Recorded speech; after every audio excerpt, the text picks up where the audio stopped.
Live from the headquarters of Ramsey Solutions, broadcasting from the Pods Moving and Storage Studios. It's the Ramsey Show, where we help people build wealth, do work that they love, and create actual amazing relationships. Thank you for joining us, America. Ken Coleman, Ramsey personality, #1 best-selling author of the book Paycheck to Purpose, and host of the Ken Coleman Show, talking about your job, your career, how you make money, and finding work you love, and that you make more money than you ever made in your life. He's my co-host today. So if you want to talk about any of that, you jump in, we will. Phone number is 888-825-5225. That's 888-825-5225. Robert is with us in Alberta, Canada. Hi, Robert. How are you? I'm doing well. How about yourself? Better than I deserve. What's up? All right. I'm looking to buy my first house with my wife. We have about $150,000 saved, and my in-laws are being generous and lending us about $100,000 to help with the down payment.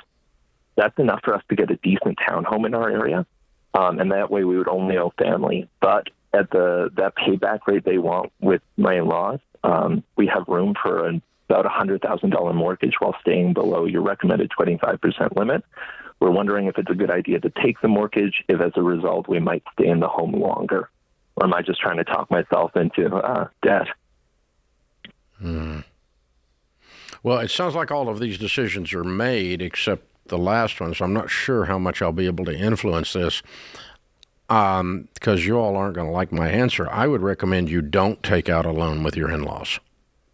Oh, really? Yeah. The borrower is slave to the lender, and when you owe your father-in-law money, Thanksgiving dinner tastes different. Yeah. All right. This is how families end up not speaking to each other. And they are not necessarily, they probably aren't because you didn't bring it up. They're probably very kind, not controlling people. That will all change the first time you miss a payment.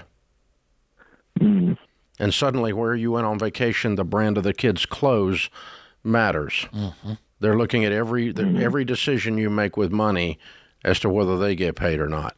They can't keep from doing it because they're human beings. Now, how bitter they are, angry they are, or toxic they are in response to those situations could be different depending on how wonderful people they are. But it doesn't matter. You're going to feel different. Your wife won't feel as much of it as you will, but you're going to feel it. And so that's my speech. I would not do that. I would highly recommend. I will never loan my children money, ever. Now, I may give them some money if I've got some extra money. To do something like you're talking about, I would make that a gift, personally. But that's pretty bold to ask for that on your part. But anyway, all of that to say, yeah, I would buy a house that your down payment plus your mortgage that you can afford would purchase, not an in-law loan. But again, Robert, I have no expectation for you to follow that advice because you guys have already kind of discussed it. You're comfortable with it. You threw it out there like I'm picking out a shirt. You didn't think about it at all.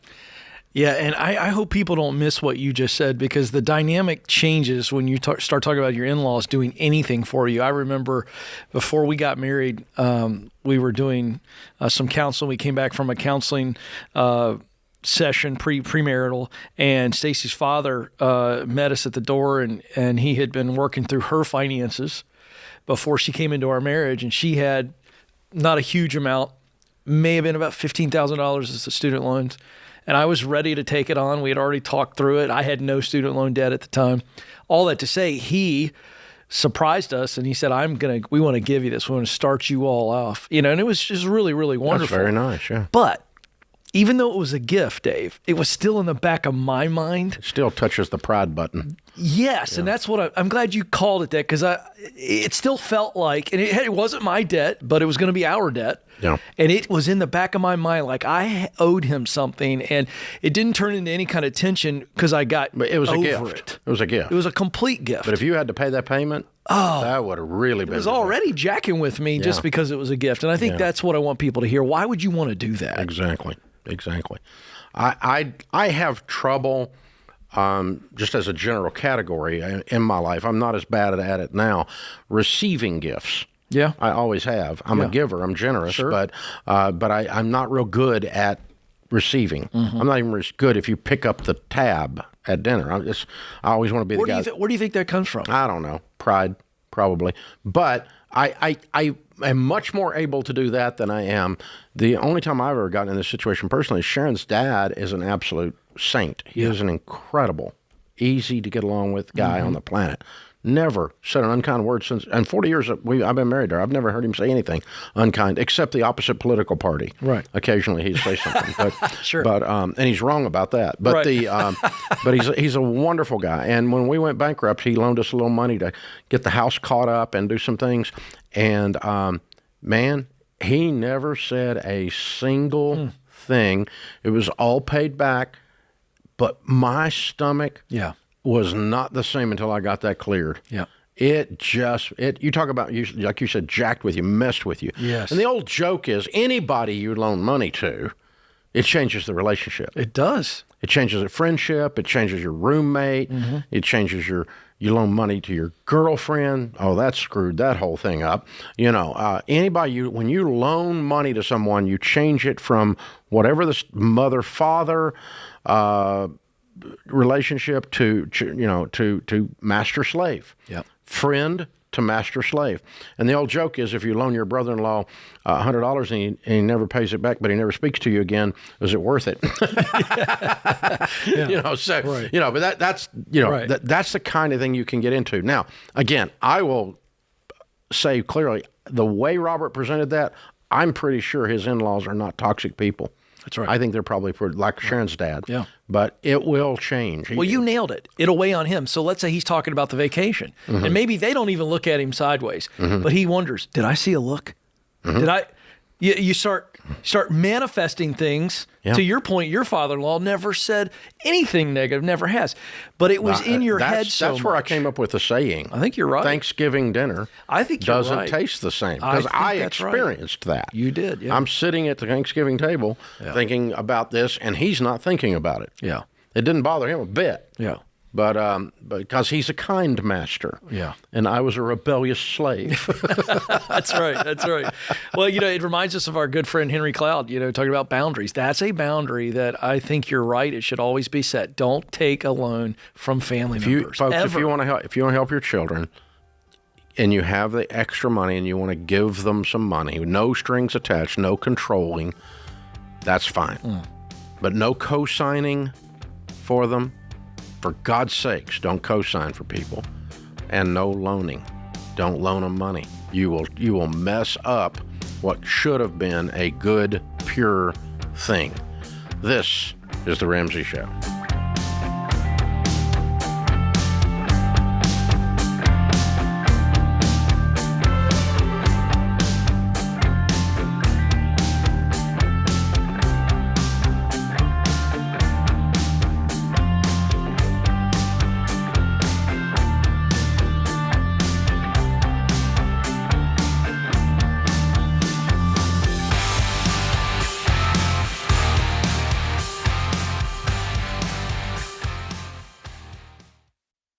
Hey guys, being free to make your own medical decisions is a big deal these days. Christian Healthcare Ministries gives members the freedom to choose the doctors and providers they want without the frustration of worrying about networks and with no waiting period to join. It's a membership-based nonprofit ministry where hundreds of thousands of Christians share funds to pay for and pray for each other's medical bills. For over 40 years, CHM has helped families living across all 50 states. So see if CHM could be right for your family. Check out more today at chministries.org/budget.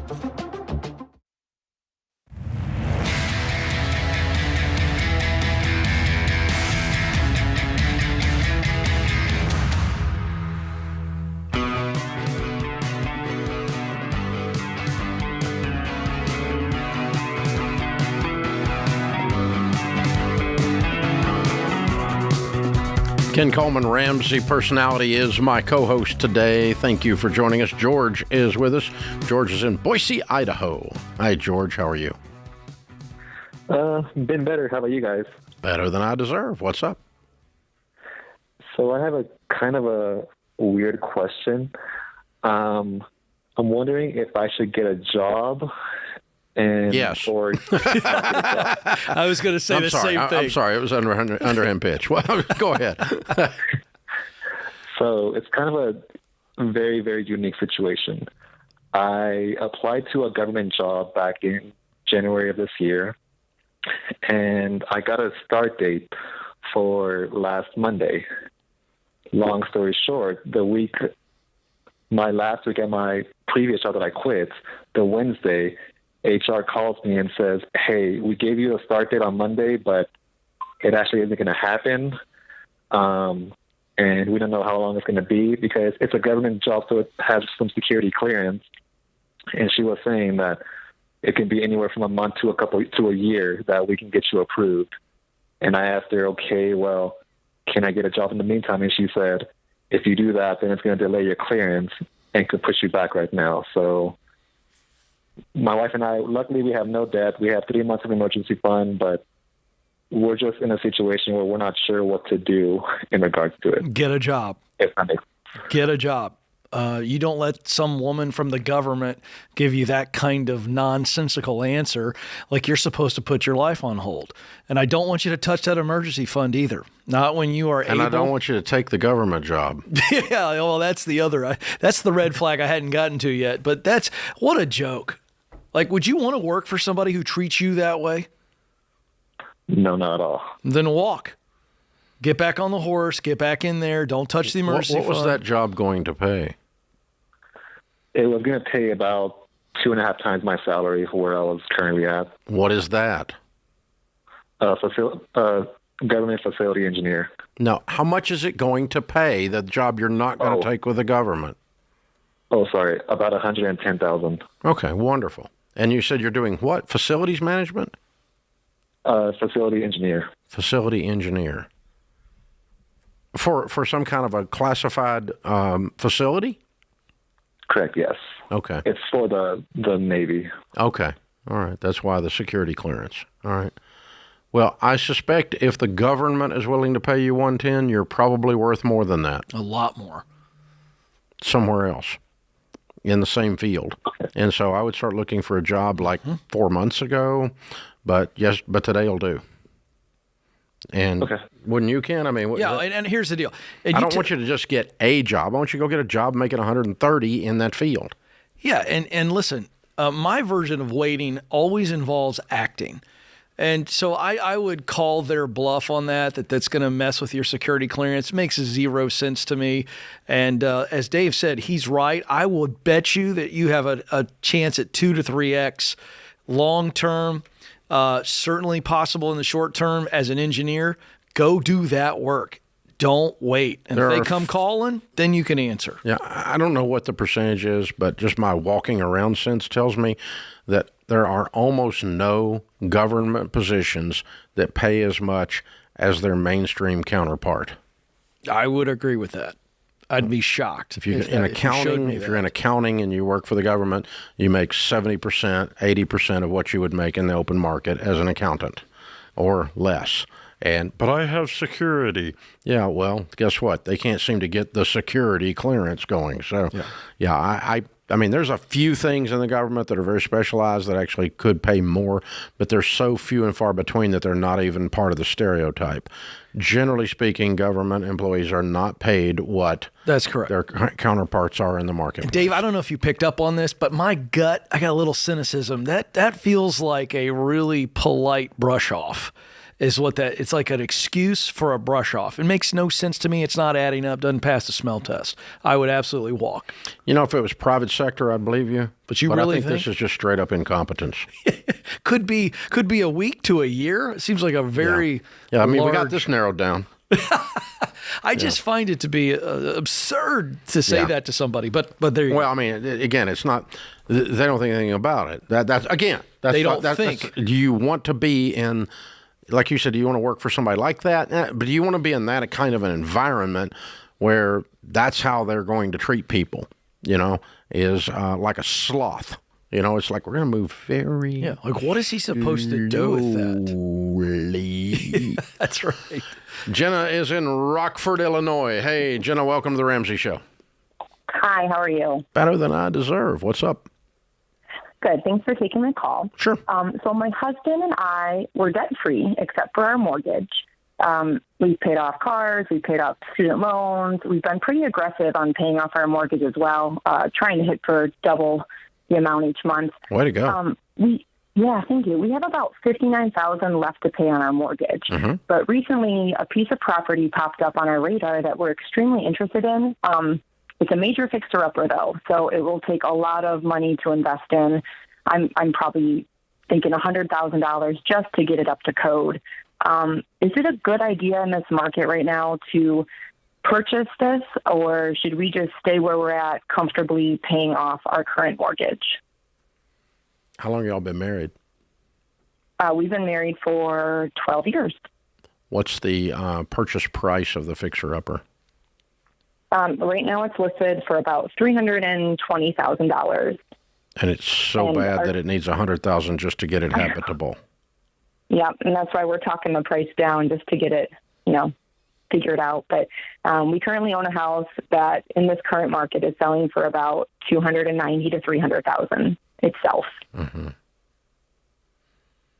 Okay. The other side is we also have 4 children, and so we have a very comfortable lifestyle. Mm-hmm. I'm a stay-at-home mom, so we're extremely comfortable, and I'm wondering if this is just going to be too much to take on, especially in this market. It is a lot to take on, and let me tell you how it becomes a disaster, okay? It becomes a disaster if, A, you pay too much, and B, you don't do a really good job of project managing this renovation.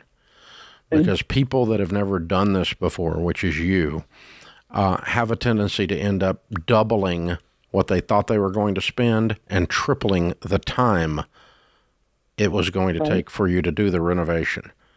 And so you cannot allow that to happen. The second thing that will destroy your life with that many kids and a 12-year marriage is to try to live in the house while you're renovating it. That will really take away any fun that this deal had. So that's when you end up with a dream that becomes a nightmare. So the way I always test myself is, do I want this so badly that I'm willing to be uncomfortable for a little while? Here's what uncomfortable for a little while in your case looks like. You get 3 detailed, in-depth bids on what it takes to fix this property. Okay? Including a schedule, a budget and a schedule from the contractor. And you check out their references and you look at that and you say, okay, this is what it's going to take. Because you have to manage contractors and you have to manage your own expectations. You can't make this crap up as you go. So you need to start the project with the end in mind. You need to have every detail combed out, every tangle combed out of the hair, every detail laid out before you even close on the property. Okay, we're going to say ready, set, go. We've got all the dominoes lined up perfectly. We're going to push the end domino, and then I'm going to hold the contractor to the schedule and to the budget, and we're going to kick these doors down and get this done, okay? Like fast, number 1. Mm-hmm. Number 2, you got to sell your house and move into a rental because you need the money. We have both. Because you need the money. We actually have both parents living here that have plenty of space for us to also. Okay, well, sell your house and move somewhere. And put the cash in your pocket to do this work with. So you're doing it with cash, and you're going to get a little bit of a mortgage, but you're doing it with cash. And then the third thing is you have to get an appraisal of the property as if it was renovated, and then deduct all of the renovation costs from the current asking, or from that price to where it is below the current asking price, I suspect, plus $50,000 for your trouble. And I don't think you're going to be able to get all 3 of these things to work in your comfort zone. So I don't think you're going to buy this. It's a pain in the butt.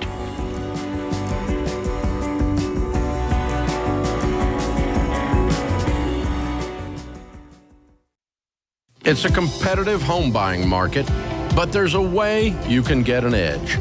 Churchill Mortgage works with you to understand your budget and your goals. And the Churchill Mortgage Home Buyer Edge offers you fast pre-approval and a secured interest rate.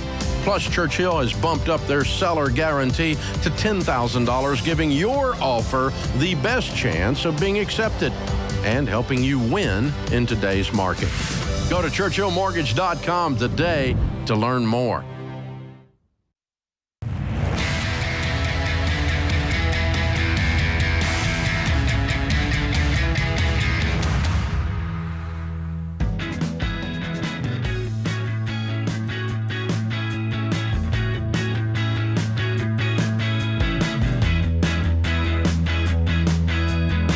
Ken Coleman, Ramsey Personality, is my co-host today. If you haven't heard, we're going to be in Chicagoland. The northern section there. We'll be at the Willow Creek Church doing our Smart Conference event, September 15th and 16th. And when I say we, I mean all the we's. Dave, Rachel, Cruz, John Deloney, Jade Washaw, George the New Dad Camel, and Ken Coleman. We're going to be talking about mental health, careers, money, just how to get your life together, how to win in every area of your life. The Smart Conference is Friday night, all day Saturday, September 15 and 16. Dedicate a weekend to be focused and smart, and dial in on your goals. With your money, your mental health, your career, your relationships, your motivation and information and inspiration will all be there. Smart Conference Weekend is our biggest event of the year. Tickets are starting at $99. There are limited ticket upgrades available that include some meet and greets. You ought to check all of those out. Go to RamseySolutions.com/events.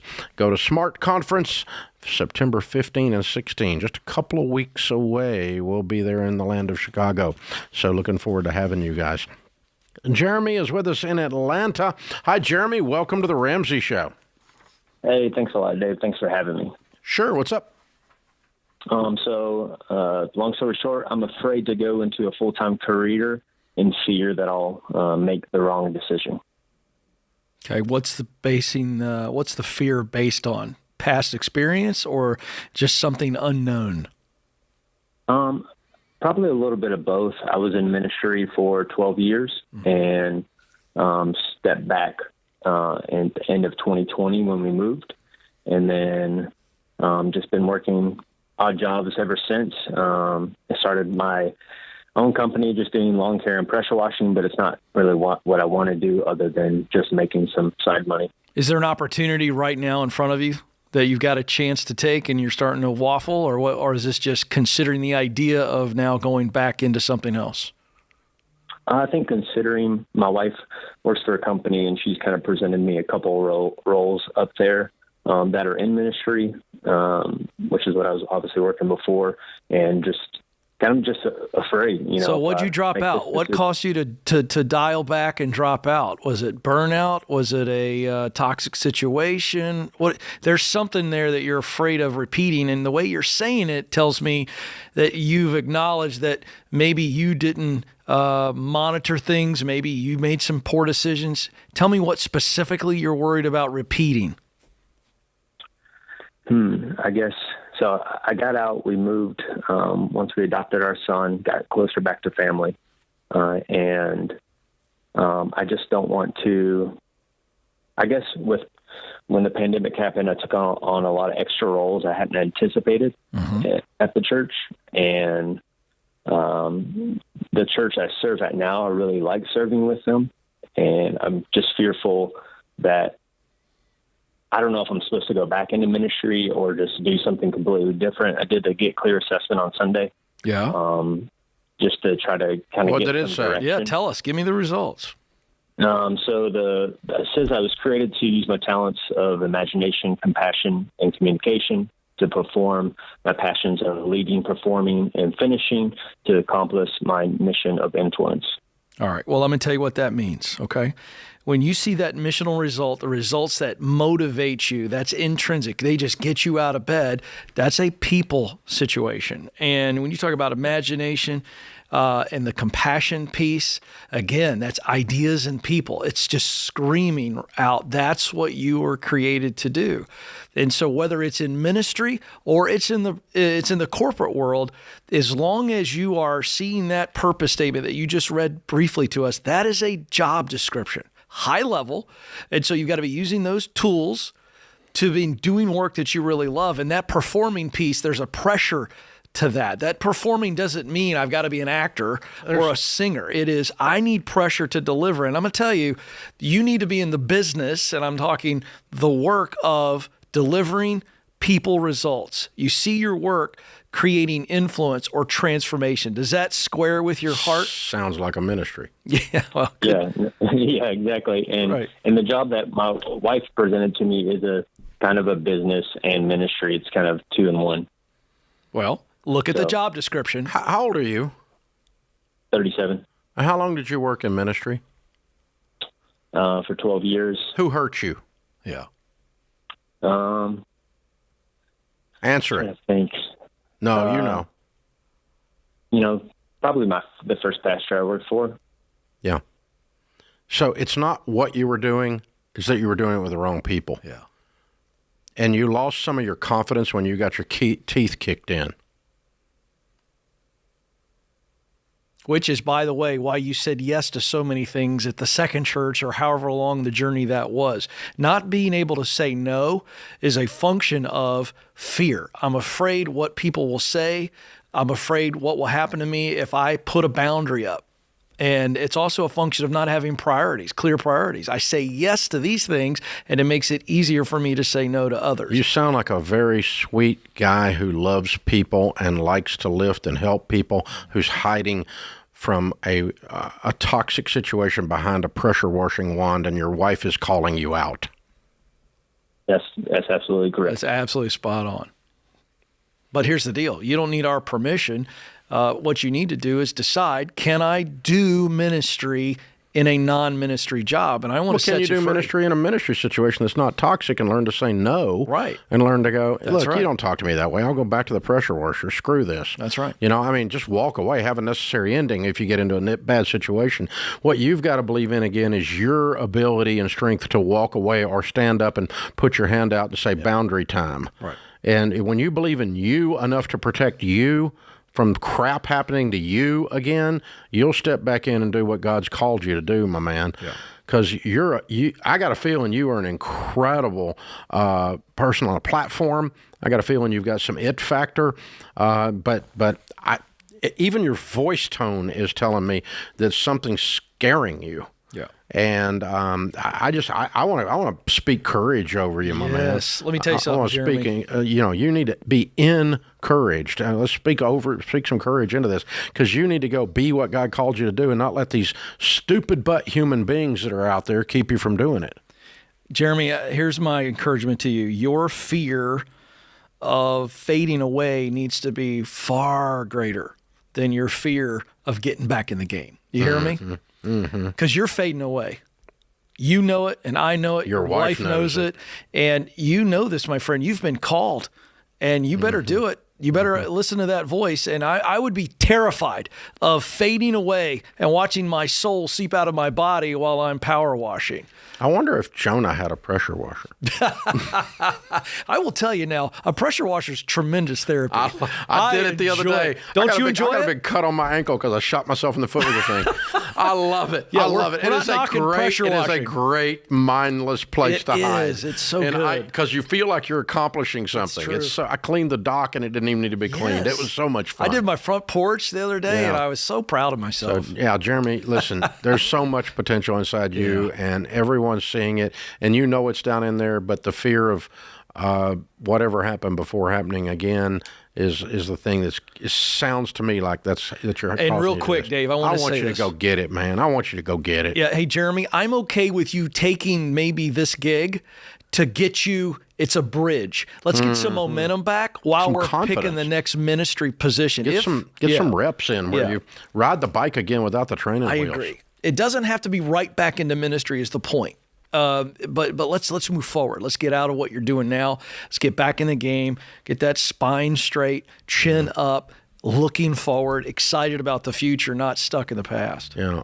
Let me tell you that people said and did things during COVID that were the most fear-based, anger-based things I've seen in my entire 63 years on the planet. And so you cannot make any decisions, even about that person that was out of control and toxic during COVID, because they were so freaked out, they were so angry, they were so scared that they couldn't even, they lost their dadgum minds.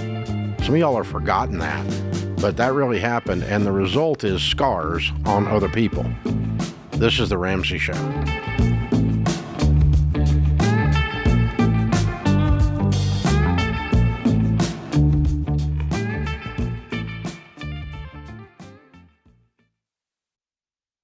If you're like most people, your home is your most valuable asset. And when you want to make improvements, it can feel like everything costs too much or takes too long. But something as simple as custom window coverings from Blinds.com can completely change your space and add value to your home. We've recommended Blinds.com for over a decade, so you know you can trust them. From blinds, drapes, and shutters to motorized shades, they make it easy and affordable to upgrade your entire home, and their team is ready to help with everything from design consultation to measuring and installation. Plus, there are never any misleading quotes or hidden fees. Everything's backed by their 100% satisfaction guarantee, and shipping is always free. See why Blinds.com is the #1 online retailer of custom window coverings. Go to Blinds.com now and save 40% off selected products. Visit Blinds.com today for more info.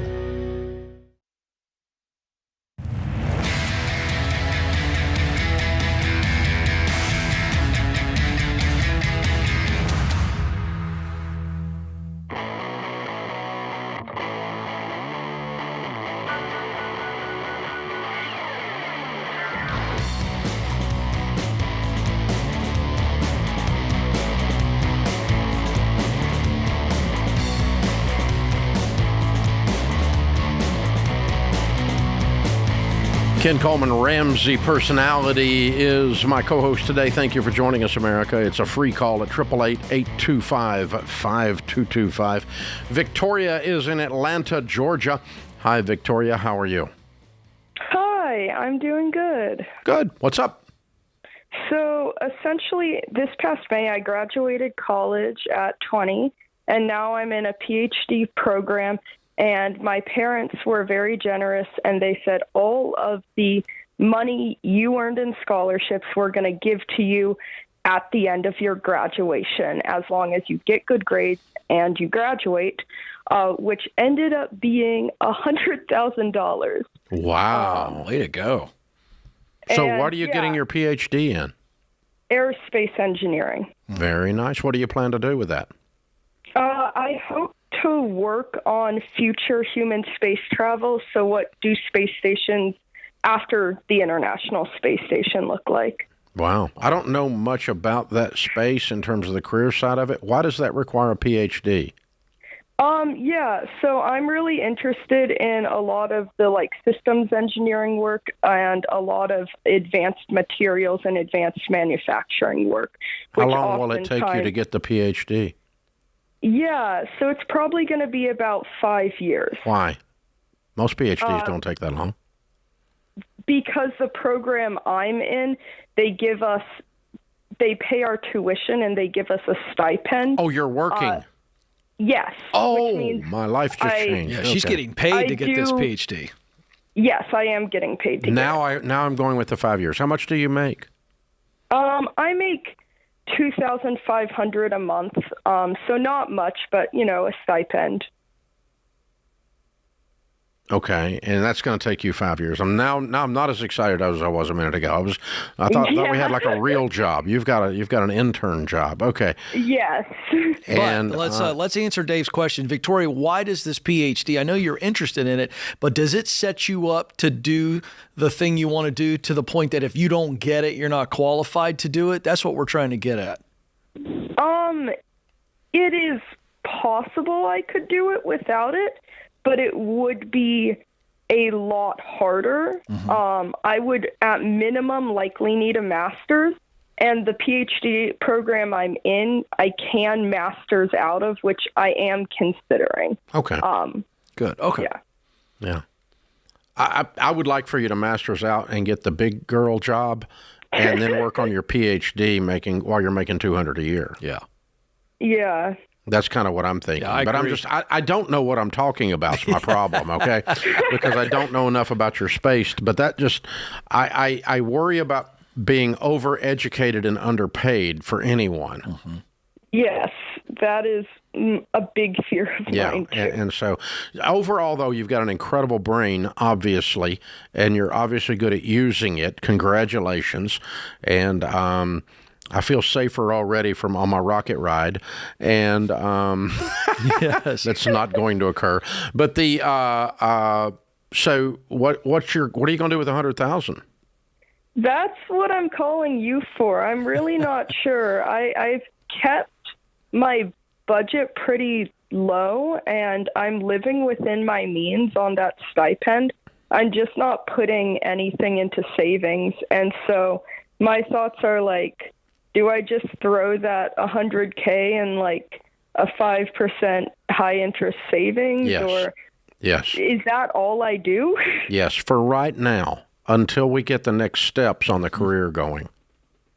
Because I want to make sure you get all the educational tools in your belt to get the big girl career going. Yeah. And that 100,000 is your insurance policy. Right now, you got a system that'll do it. But you may masters out and take a job, and then you may want to invest that more aggressively at that point. Or someday you might get married and use it towards a house or something like that. All of that. Or you might just be single and use it towards a house. Either one's fine with me. I don't care. But today, you don't need to do any of that. It's just going to be sitting there in a safe parking lot, making a little bit of money right now, and not getting damaged. It's a protected parking lot, which is what you're describing. That's what I would do, because it's not going to change your life today. What's changing your life today is you getting these tools in your belt. Mm-hmm.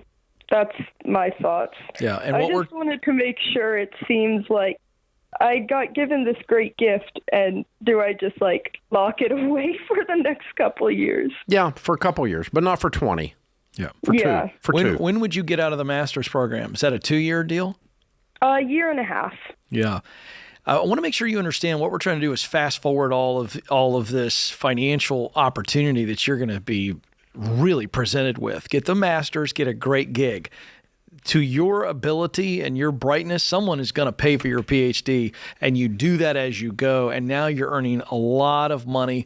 You have zero debt.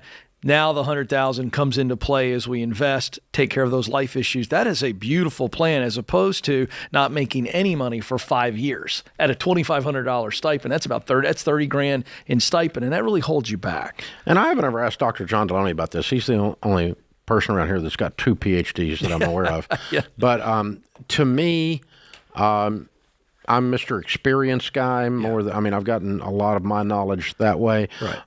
And, in the open market, reading and, taking courses and things, but not formal academic at that level.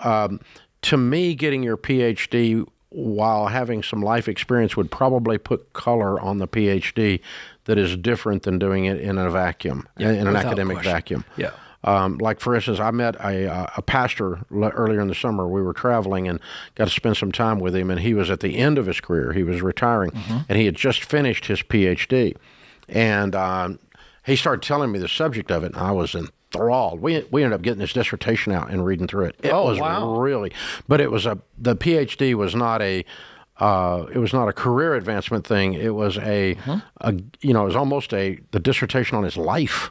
It was on his PhD almost, and it was beautiful. It was absolutely, the color was deep on it, though, very vibrant, and so it was a valuable process. And so, he'll never make the money. That's not what I mean. Right. But because he's retiring as a pastor, and his PhD was in divinity, so doctorate in divinity. But oh my gosh, that in this case, that might while you're working in a rocket company, working on the problems you want to work on with your master's, working on your PhD, it's going to change the flavor of the PhD. That's what I'm saying. Without question. And she's right. I don't know much about aerospace, but a lot of your astronauts, and she wasn't saying she's going to necessarily be an astronaut, but the PhD is probably commonplace, but she doesn't have to have it at 20. She doesn't have to have it at 25. And so she'll get there. And so that's why we gave that advice. It will probably come in very, very handy to that level of work, but doesn't have to be gotten right away. And in return, Dave, she's going to be a millionaire. She's going to be a millionaire in her 30s if she invests well. She has no debt. She's clearly bright. She's going to have all kinds of opportunities. Living on less than she makes. Already. Yeah. She's living on the stipend. So this is a bright person here who's got a bright future. So we want to maximize that for Victoria. So it's a good time with the student loan stuff coming up to remind you guys, your student loans, the interest starts back this coming Friday. Yes. And the payments start back a month later, October 1. It's a good time to remind everyone out there that you have to be smart about education. That's right. And spending $250,000 to get a master's degree in sociology so you can make $38,000 a year with the state as a caseworker is dumb. That's right. So don't be dumb about education. Isn't that a great paradox? How dumb we are about education. Yeah. And, it's very sad. And we've got now, 40 million people that have payments that are due right now. That's correct. And some of them got useless degrees in useless fields from useless universities. And then people say, well, they're all useless. No, they're not all useless. That's right. Some of these degrees are fabulous, very useful. It's amazing, very amazing. Good times, folks. This is the Ramsey Show.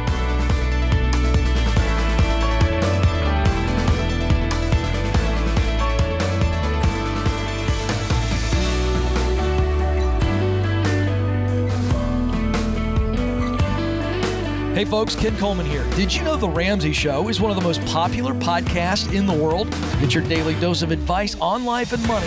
Check out all of our shows from the Ramsey Network wherever you listen to podcasts.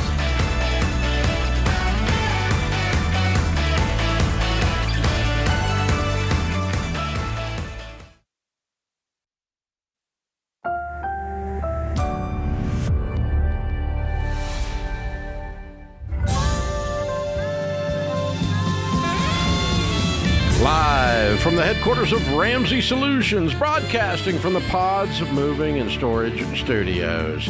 It's the Ramsey Show, where we help people build wealth, do work that they love, and create actual amazing relationships.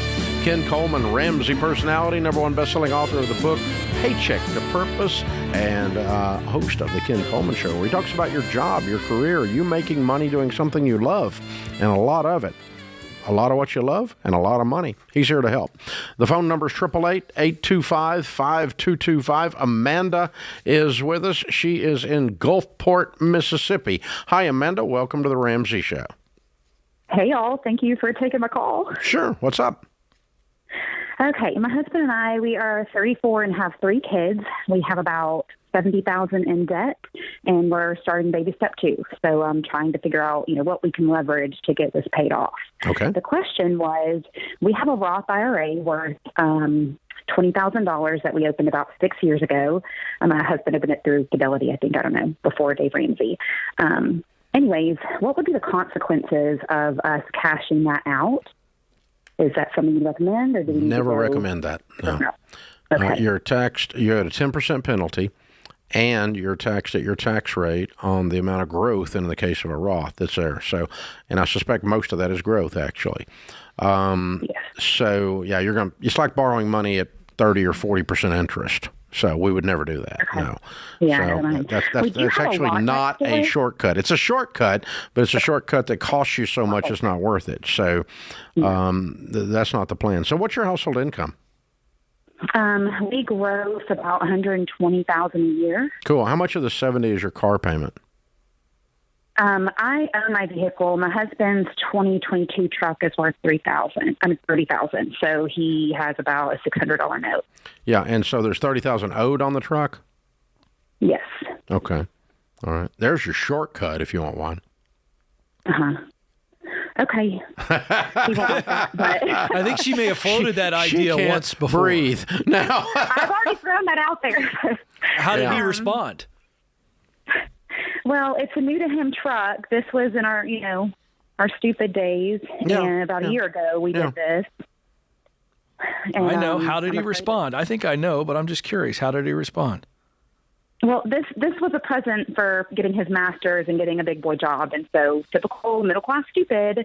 That's what we did. How did he respond to selling it as an idea? He does not like it. We knew that. Okay, yeah, okay, that's fine. Yeah. So here's the thing. Here's the thing. A great guy that I used to listen to when I was a youngster, one of the fathers of motivation and success literature, is a guy named Earl Nightingale. He's since passed away. And he used to say that when we have a goal, the things we're willing to do to hit the goal are not as important as the things we are willing to give up to hit the goal. So I'm going to quote you on that. Yeah, you can be willing to do a lot of things to hit a goal. I'm willing to work out, I'm willing to run in order to lose weight, but I'm not willing to give up chocolate cake. You know, and so that's the hard part of the goal. Now, it doesn't mean you can't ever hit the goal. It just makes it more difficult to hit the goal. So if the goal is owning a truck, that goal is competing with the goal of being debt-free. Okay. And, same thing for any other asset we own. Yeah, and it's true for almost anything. I mean, I've had people call in and say, I have a diamond ring that was my engagement ring that's worth $10,000. Should I sell that? No, you can't get another one of those. There's only one. Can you get another truck? Oh, crap, they're on every corner. You get another truck when you're not broke. Now, can you do this without that? Okay, here's what it takes, all right? $35,000 a year, $3,000 a month for 2 years, which on $120,000 means you guys are living on beans and rice and beans. You don't see the inside of a restaurant. You're not going on vacation. You're living on a tight budget. You and your husband are both so committed to this that your fingernails are bleeding. You are fighting, scratching, clawing, you sold so much stuff the kids think they're next, and you can pay off $70,000 in 2 years and keep the truck. Okay. But you can't half-butt do any of those things and get there and keep the truck. So okay, he's an all-or-nothing kind of guy, so I just need to get him all in, right? Yeah, he's got to be all in. You cannot you cannot wander out of $70,000 worth of debt. You have to go like so angry at the whole situation that anybody that gets in my way is in trouble. You follow me? I mean, it's like, we're getting out, but you're doing it together. You're not yelling at each other. I don't mean that. We're yelling at the debt. We're yelling at the former version of me that was stupid, okay? I'm not going to do this anymore. And this is how I got out. This is how we've let other people out over the years. So that's what you got to do. And it's almost as if the truck, and you could keep the truck if you do all the other stuff I'm talking about. That's fine. And it doesn't violate our rules, actually. But you were looking for kind of a shortcut with the Roth, and no, that one doesn't make sense. Keeping the truck, 50-50 if you do all the other stuff. If you don't do all the other stuff, it's almost as if the truck is in front of your husband as a test to say, all right, we're going to do all this other stuff, and if it doesn't work, I'll even sell the truck. But let's try all the other stuff first, see if we can keep the truck. But until he puts the truck on the table as an offering, puts it on the altar as an offering, then, that's a test of his commitment. Yeah. Otherwise, we know he's more committed to driving that truck than he is being out of debt. Yeah. Our friend John Maxwell probably stole this idea from Nightingale, but he says it so well. He says, what are you willing to give up to go up? And that's what you were saying. And, at this point, it's like, do I care more about how the truck makes me feel, or do I care more about how the debt makes me feel? And that's the thing about this, when people say stuff, they tell us when we meet them, and they've gone through Financial Peace University and they've paid off, $70,000 worth of debt in 2 years. They say, you changed my life. I didn't change their life. They changed their life. Yep. But Ramsey didn't change their life. They changed their life. Ken didn't change their life. That's correct. When they say, you changed my career. In order to go through the transformational process to get out of debt, the transformational process to get a different career, you have to go through transformation. That's right. And it's not the 70,000 that's going to completely set you up for winning. It's who you become the other side of it. That's correct. Yeah. That's the thing. Yeah. And so when the person you have, the couple, the quality of relationship, the respect you have for each other that you have to go through to get to the other side of this is the real treasure. Mm-hmm. It's not the debt-free. That's correct. And it will cause you to go on to build wealth. It'll cause you to raise better kids. It'll cause you everything because it makes you two into a much stronger couple, stronger as individuals, confident, competent. You have to transform. Be not conformed to this world, but be transformed by the renewing of your mind. This is The Ramsey Show.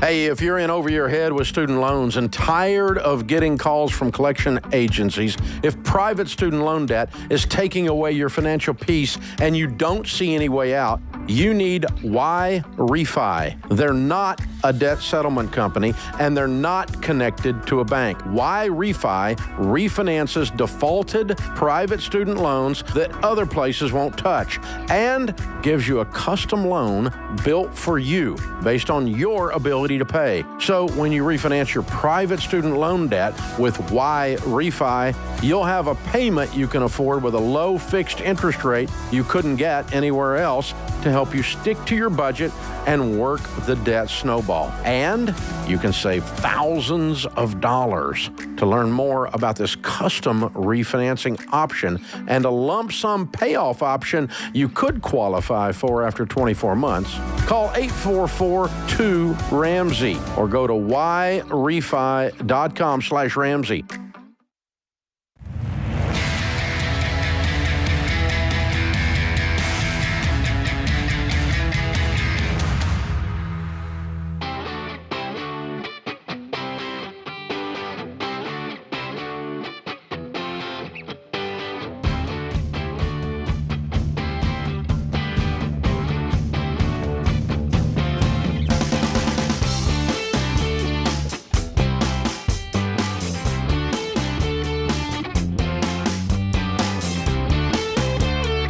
Ken Coleman, Ramsey Personality, is my co-host today. Thank you for joining us. Open phones at 888-825-5225. Dustin is in Columbus, Ohio. Hi, Dustin. Welcome to The Ramsey Show. Thank you for having me. Sure. What's up? So me and my wife are currently 25. We have just taken in some student loans that we're kind of like feeling a little uneasy about. That is just now hitting about $60,000 in student loans. As we just had a child. You just took them in. What does that mean? But it's not a stray dog. What are you talking about? Like we, from Biden's plan that he had originally had, so we're just now getting to them about the debt loan forgiveness, all that stuff. So now that it's finally coming in, we're like, oh, we have $60,000 in student loan debt. Okay, you always had it. So, yeah, we were not paying on it. Yeah, if for 3 years. Yeah. Okay. Yep. I got you. We were not paying. So on now it. it's coming. Now it's coming down on you. Okay, I got you. All right, I'm with you. Yep, correct. As well as we have $50,000 in auto loans. So now, as well as we just had a kid. Yay! So now we're kind of sitting back. Yep. What's your household income, sir? Back. We each make about $80,000 a year. So $160,000 a year. All right, Yep. And you have $110,000 in debt. Correct. And you just had a baby. Is the baby okay? Oh, yep. He's healthy as can be. Wonderful. Okay. So you guys are going to spend a lot of time with the baby. You're not going anywhere. All you're going to do is work and be with the kid because you're going to live on nothing and pay this off in 18 months. Okay. Tell me about the cars, the $50,000 in car debt. So she was a travel nurse about a couple years, like probably 2 years ago. So we were making a good bit of money, and we both decided to go get new vehicles, and then decided that we wanted to have a kid. So she stopped traveling and got a better nurse job. So right. now So we're like, what do you owe? What are the two cars? You owe $50K on break them down. we have a Ford F-150 Lariat we owe about $23,000 on, and then a 2019 Jeep Grand Cherokee that we owe about $27,000 on. Okay. Are you upside down, or you got any equity in them? The Ford, I could probably get about 30 out of it, and then the Jeep, probably out of what we owe. Well, I'll tell you, my friend, I'm guessing the F-150 is yours, right? It is. Well, since Dave and disestablished you're not going anywhere, you don't need an F-150 that's super, juiced up. I'd sell that F-150 today. What's your car payment? Okay. What's your car payment on that? About $481. We bought them when interest rates were really low. Yeah, but that's a $481 raise by being a big boy and selling that truck. Okay. Do I get another vehicle? Yeah, you A got $7,000 one. Go get you a $7,000 car. Okay. You have a baby, you're a man. Yeah. You have a family to You're take not care wrong. of. Yeah. So Okay. now, here's the thing. $160,000 income, Yeah. $110,000 worth of debt. The difference is $50,000. So not counting taxes, which we have to count, if you lived on $50,000, you'd be debt free in 1 year. But you guys have been spending like you're in Congress. Yeah. And the student loan thing is your wake-up call to live on beans and rice and beans, ramen noodles, never go out to eat, never go on vacation, and possibly sell your truck so that you can get out of debt in 1 to 1.5 years. Okay. But if now we have $27,000 in savings. that will help. That to That'll pay it help. off? That'll make it go faster. Mm-hmm. That'll make Do it we go just pay it faster. off and then just have nothing? And that's where I like a path of savings, so it hurts me to spend it. So I don't. Well, it didn't hurt you to go know. $50,000 in car debt. Yeah. That's when you spent it. You already spent it. You just hadn't admitted it yet. Yeah. Are you familiar with our baby steps? I am. I haven't started it. I've just been That's okay. listening That's on all and right. off for about a year. And So, baby I felt step guilty 1. about the vehicle. Well, it's okay, but get over the guilt and fix it. So baby step 1 is $1,000. So that gives you $1,000 in your savings account as an emergency fund. Now you got $26,000. You guys can knock out that Jeep Grand Cherokee. List your debts, smallest to largest. How many different student loans are there? There's 2. Only 2. What size are they? They're each $30,000 apiece. Okay, so that's the 2. That's the big one. So when you list your debts smallest to largest, it goes 23, 27, 30, 30. You follow me? Yep. We're going to pay minimum payments on everything but the little one and attack the little one. So we're going to pay off her car tonight. And then you're going to decide if you're going to keep your car. If you're going to keep it, you're going to start paying on it like a crazy man. Like I'm talking, you're going to set aside $8,000 a month for debt. Okay. And when you pay $8,000 a month on 27, it goes away pretty quick. $8,000 a month on 30, it goes away pretty quick. Oh, and by the way, you don't have any car payments anymore, so it makes it easier to come up with $8,000. Mm-hmm. Okay. $8,000 a month is $100,000 a year. Okay? And that makes you debt-free in a year. Okay. But to do that, you understand you have to have no life. Yeah. Yeah. But that's okay. For 1 year, you can do that. You're young, and you're going to clean up your mess, and you have a new baby, and you have an incredibly bright future. You have great careers. That's it. Yeah. Okay. Now I should sell my truck, not pay my truck off, and then Either one, I don't care. But I think you need to consider. I think it would be a good emotional and spiritual exercise for you and your wife to discuss selling your truck tonight after you pay hers off. Mm-hmm. Okay. And then you buy a cheaper one. Yeah. Yep. Well, you can decide. Because here's the only thing it does: it cuts down the amount of time you have to live on absolutely nothing and have no life. Okay. Which right now is about a year.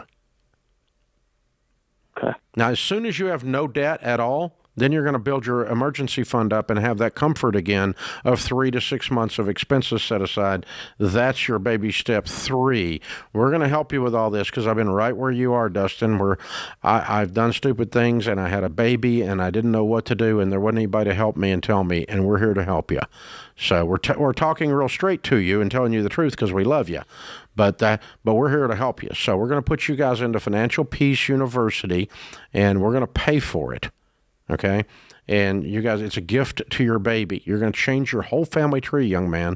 But you too, as adults now, are going to throw your shoulders back and quit buying everything in sight like you're spoiled kids and be adults.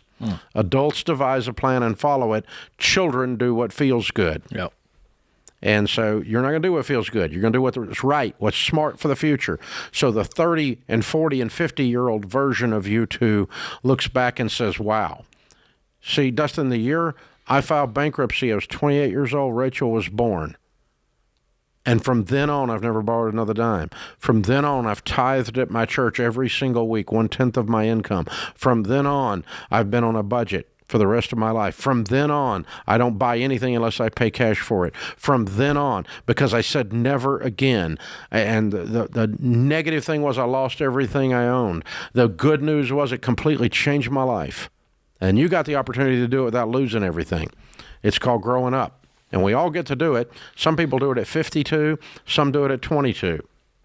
In my case, it was 28 with the second kid coming the year I filed bankruptcy.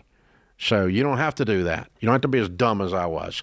We'll help you, dude. We'll help you. You got this. You can do it. And by the way, the straight talk at dinner tonight when we talk about the cars is I'd float the idea of her doing a few nights or weekends with that nursing background while you're watching baby because you're not going anywhere anyway. And all of a sudden we've increased our income to fast forward what Dave has already laid out. So we can beat this in a year, but it is going to take big boy pants and big girl pants. That's for sure. Sacrifice your lifestyle. Lay your lifestyle down and just shoot it. Just shoot it. Live like a college student. This is the Ramsey Show.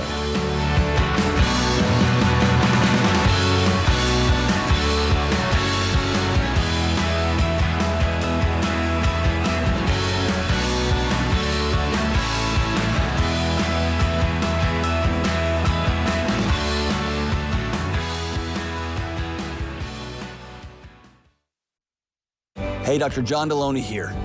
I'm a huge fan of both meditation and prayer. And good mental health includes slowing down, gaining control of your thoughts, and plugging into something bigger than you. And Hallow makes it easy to start a daily practice of meditation, prayer, and finding peace. Hallow is the #1 Bible app in the world, and you can tailor content towards your faith tradition. From scripture readings and prayers to meditation and journaling, Hallow makes it easy to practice prayer, meditate, and build a deeper, more meaningful spiritual life and rediscover true peace. Go to hallow.com/Ramsey today to get 3 months of Hallow for free. That's hallow.com/Ramsey.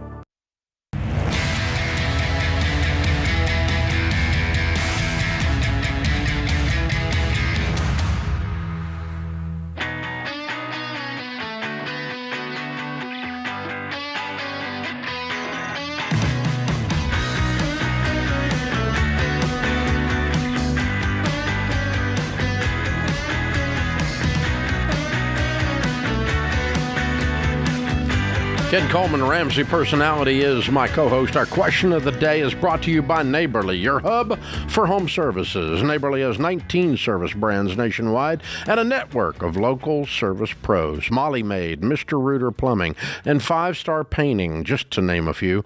Visit neighborly.com to find available service providers near you. Our question today comes from Corey in Tennessee. I've been a vocational instructor at my current job for 20 years.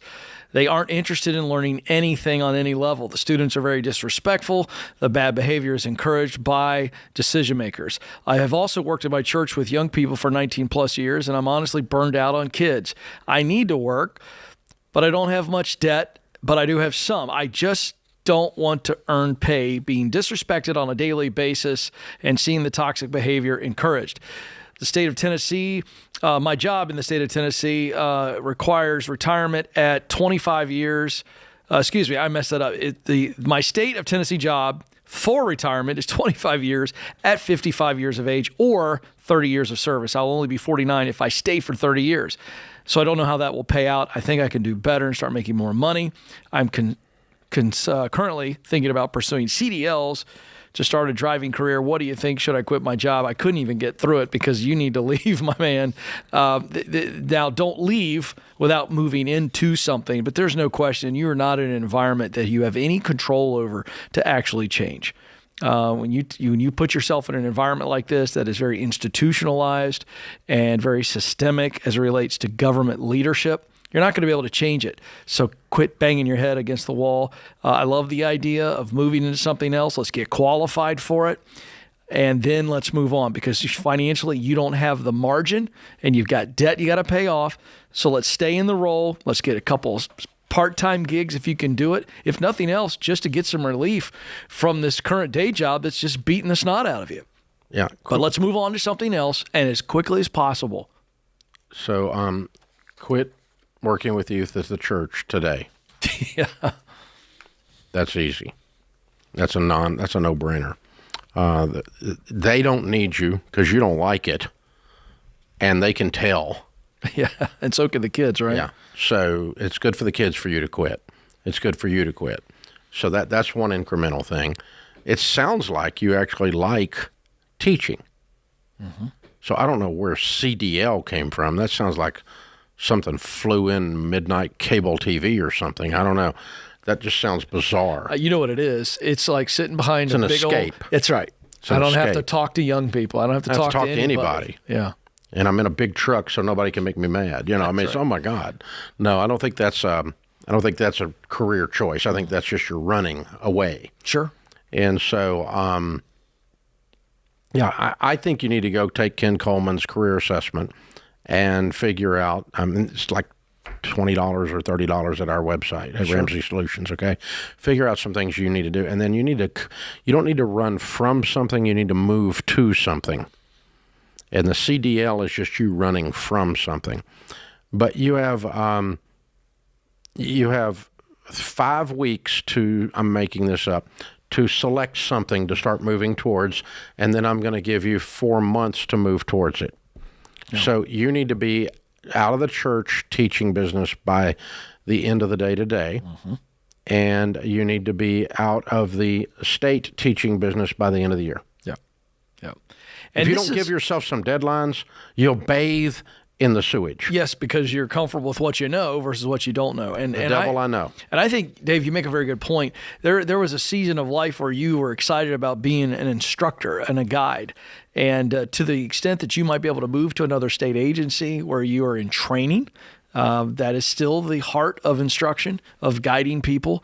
And so look in, where you've got relationships, because this is a government job. Certainly kick the tires on that, as long as you're training, instructing. I enjoy teaching. You do, absolutely. But I refuse at early in my career. I refuse, but I really refuse now to be trying to teach someone that's there against their will. Correct. So if someone wants me to come speak to their organization and the people in their organization are there against their will, I'm not willing to do that. Mm-hmm. Or I'm not willing to go speak to a bunch of people that vehemently disagree with me, mm-hmm. and my job is to be there to piss everybody off. No, thank you. Yeah, I've got other things to do. I'm there. I want to talk to people that I can actually help. That's right. And move the needle for. So, that's just human nature. You don't want to bang your head against the wall. It's just silly. So, yeah, you need to be teaching probably. I think you'll find that after you take the assessment. Yep, I agree. You? I think he'll probably see the result of influence, which is very people-focused work, and probably see communication there, instruction. You'll see those themes. So go get that. RamseySolutions.com is the Get Clear assessment. And for anybody thinking about that, how do I take those results and put it into a real-time job? Very simple. You take that purpose statement, which is a wonderful gift that we give you there as a result of all of your other detailed reports, and you begin to say, this is what a job description looks like where I am on purpose. I am there doing something that makes a lot of sense to me because I'm good at it, I enjoy it, and the results fire me up. That's what you're looking for. And in this case, he wants to engage with humans who want to learn something in order to be able to do something. I've got a friend that was a classroom teacher and got burnt out, and beat up, and was done with it. And so she went on to another career in some corporate training and things where she actually enjoyed it. But instead of doing the ministry thing at church, she is teaching the U.S. Citizenship course. Oh, fantastic. And she said it's the most inspiring. Oh, I'm sure. And I mean, these people know more about American history than we do. Sadly. These folks trying to become citizens. And man, she said their English is second language, almost the same course. You're teaching that way. Oh my! She said it's just she's so excited to go down. And by the way, they don't even pay her. She goes for free. Wow. It's just incredible. So yeah, that's a side thing, our ministry thing. And so yeah, if you get in the right situation where people are begging to learn. Oh. And you're a teacher, it's just about the most fun you can ever have. It's just chocolate chip cookies straight out of the oven, man. It reminds me of the first time Stacy and I taught Financial Peace University. We were in Atlanta, and we had several young couples we were all working with, and they were struggling. They said, hey, you know this Dave Ramsey guy? And Stacy's like, yeah, I worked for him. And they said, will you teach us? And we were like, of course. And so we put a class together. In the first week, we walked in the room, and we could see the light in their eyes. Yeah. They were like, help us. Sitting on the edge of their seat. And we didn't even teach. We just pressed play on the tape, and you did the teaching. But that's the opposite of Corey. He's not got people sitting on the edge of their seat unless they're trying to leave the room. That's right. Yeah. Crazy. So that's tough stuff. Tough stuff. That is very hard. But very good advice, by the way, in pivoting, right? To, okay, wait a second. I love instructing. And so it's not instruction I need to get rid of. It is changing my environment, where I'm instructing and who I'm instructing. But I learned this from you, listening to you, Coach, on the Coleman Show. It's an amazing number of times that someone thinks they hate what they do, and because they've confused what they hate, where they do it, and who they do it with. Yeah, they're doing the right thing in the wrong place. With the wrong people. Yeah, absolutely. Oh, for sure. Toxic people. For sure. Toxic environment, toxic culture. Right. But doing the right thing. And then they go, well, I'm burnt out on teaching. No, you're not. No, not at You're all. burnt out on hanging out with stupid people. That's right. Well, Dave, I shared this yesterday on the show. We have a shortage of teachers. Public school teachers in America. This is a big time problem. And the reason is because the environment has gotten so awful that these teachers who signed up to instruct, to guide the future generation, they're walking away. Well, they don't want to deal with all the woke stuff. They wanted to teach history. That's right. I didn't want to teach gender reform. They don't want to get screamed at when they give a kid a bad grade because the parent can't handle it. Yeah, and there's then they a got lot of junk going on. Teachers unions no help. That's correct. And the helicopter parents are coming in. And there it is. I don't know, Ken, did you know this? Did you know where snowflakes come from? No. Helicopters. Think about it, folks. It'll come to you. That's good. This is The Ramsey Show.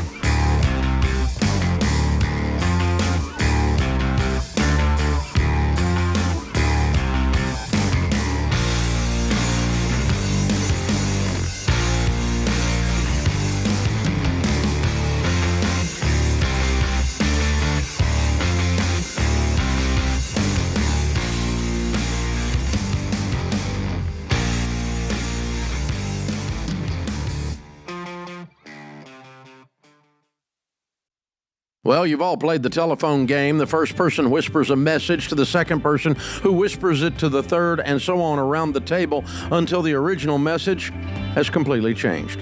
Multiply that confusion by 100 if you run a business with different software systems that don't talk to each other. That's why there's NetSuite by Oracle. In the early days of Ramsey, we were using different systems for all of our business units. We needed one single source for accurate data. NetSuite was the software we used to optimize and take us to the next level. NetSuite gave us the visibility into all of our numbers so that we could communicate across departments and plan ahead better. And as we grew, it scaled with us. NetSuite worked for Ramsey, and it will make a difference for your business too.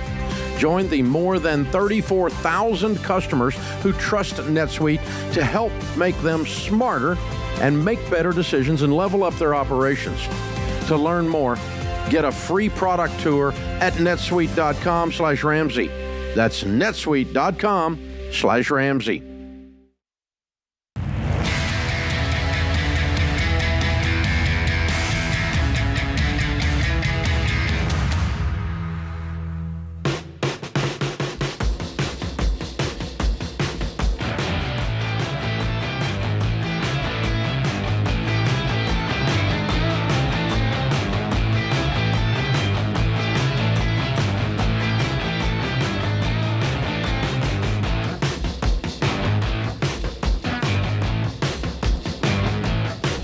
Ken Coleman, Ramsey Personality, is my co-host today. Jake is with us in Nashville. Hi, Jake. How are you? Hey, guys. Thanks for taking my call. I appreciate it. Sure. What's up? Well, I'm going through a major midlife crisis, and so I hope you guys don't beat up on me too bad. How old are you?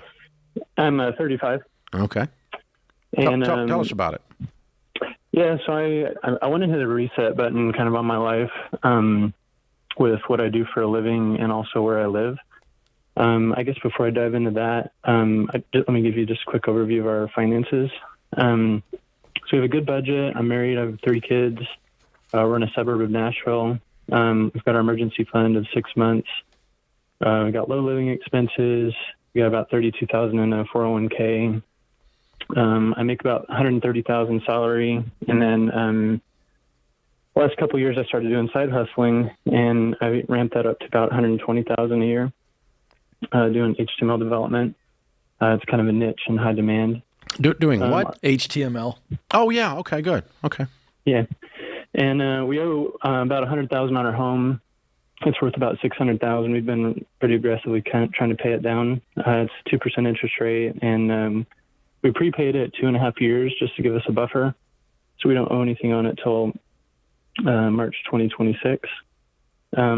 We have a $100,000 HELOC loan that we use to buy a second piece of property out in McMinnville, which you guys might know that area. Okay, I'll catch up with you in a minute on the rest of it. What's your question? Yeah, so my 2 questions are, so basically I'm doing work that I just don't like doing anymore. Your day job or the HTML? It's the same. The side hustle is the same. So it's all, you don't like programming anymore? No, I was raised on construction. I got a blue collar heart. You know, I love being outdoors, love the sun, love getting concrete and paint on me. So what would you reset to? You said you're considering a reset. What would that reset look like work-wise? You know, so I've been doing this for 10 years, and so I don't even know yet. I'd love to do something entrepreneurial or something more blue collar. You just told us what you want to do. I think you got a couple of ideas, but you're either looking for permission or confirmation, one of the two, maybe both. So yeah, what are you thinking about? What are you really thinking about? I guess it's just hard to leave a good income. What are you thinking about doing? Blue collar, with your hands. What do you want to do? I'd love to do landscape design. I'd love to do landscape architecture, but it's not a high-paying career field. But yes, it is. Oh, my goodness. That's not true. I guess when you start at the bottom of the totem pole, you're not going to make anything. Right, but who says you have to start at the bottom of the totem pole? I'm talking to a guy I wasn't doing totem poles. I was doing landscaping. Yeah, but you're making 120 for yourself in HTML. So you can keep doing that while you get the landscape thing going. You don't have to go down to nothing. It's a false narrative. So do both? Sure. You do both now. You have a full-time job plus a job. Right. Yeah. So just quit your day job and go do landscape architect. But, dude, you don't have to start making $20,000 a year doing this. That's right. I mean, you've got all this life experience, so why don't you start poking around about what it takes to be a high-end landscape architect that makes $250,000 a year? Okay. What's the process to do that? And I don't think it's a 15-year process. It's not. You need to start hanging out with some successful landscape architects in Nashville. And some high-end builders and find out what they're paying and what their customers are paying. Yep. What was their journey? How long did it take them to get there? So you're operating in a vacuum right now, and when we operate in a vacuum of the unknown, we get terrified because we don't have answers. You got to go get answers. And you go, oh, I'm looking at a 5-year journey. I'm looking at a 3-year journey. Whatever it ends up being, I got to get this qualification. That's going to cost me this much. It's going to take me this long. The great news is you guys are in a pretty good financial situation, and you can make this happen. Jake, Ken and I have talked about this a lot, and I don't know what it is, but it seems to be human nature that people, when they you started into programming at some point because you enjoyed it. When the joy started leaving that and you were making good money, there's an emotional handcuffs that people automatically assume. I don't know why we do this, but it's human nature, that the next job, that if I'm doing a job I love, I must get paid less. Like you must be punished for liking what you do. But that's not true. You can make more money ultimately doing what you love. I'll give you an example. Okay? I was buying and selling real estate again, or helping people find foreclosure real estate and making deals. And after my bankruptcy, I'm 28 years old. I was up to 30 years old, 31 years old. At that time, that's 1991, I was making $120,000 a year, okay, in 1991 doing that. I felt like that God had his hand on us to teach people how to get out of debt, live on a budget, and become wealthy and unbelievably generous, showing God's ways of handling money. I started putting together the pieces of that, and after a year of working on it, we figured out that we could quit our doing real estate and work on financial peace stuff full time, but we would probably only make $60,000 the first year, but we could see how we could make millions. So the first year I made $62,000. The next year I made $140,000. The next year I made $240,000, and I've never looked back. So it doesn't, you may have to take a temporary step back, but this idea that you must make less throughout your life to have joy is ridiculous. That's right. Simple questions, Jake. What do I need to learn? That's the certification process.